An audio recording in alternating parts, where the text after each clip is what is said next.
Hello, my name is Sean Sieber, and my website is Chronic Wasting Disease in North American Cervidae. A quick introduction. Chronic wasting disease is a fatal prion disease that is naturally hosted by mule and white-tailed deer and Rocky Mountain elk of North America. The disease that was first identified in a North American Colorado research lab in the late 1960s and in the wild in 1981. As of today, CWD has been observed in the wild in 25 states and 2 provinces of Canada. So why is CWD matter? Well, like I said, it's spread far and wide, and it's highly infectious and can linger in the environment.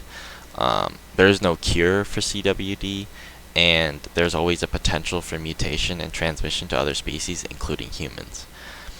Why do Cervidae matter? Well, they serve an important role as food for humans.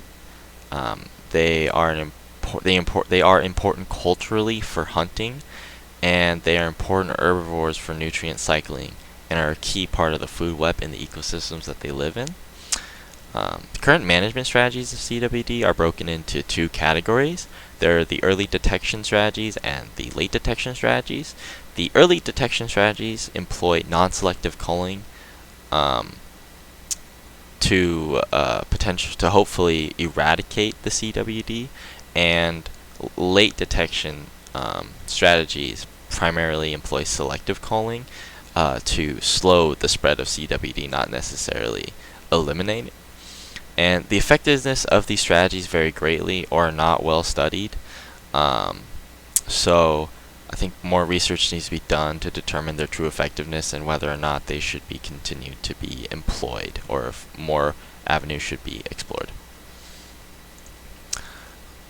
So for like I said earlier, CWD is spreading both in prevalence and range, and there seems to be no signs of it stopping. So I was wondering if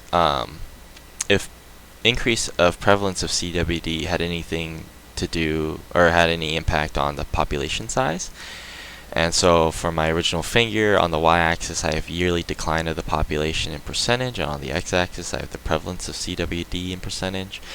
And as you can see, there's a small trend line showing that as population decreases more, population decreases more with higher CWD prevalence. And also, each dot represents a different scientific journal article.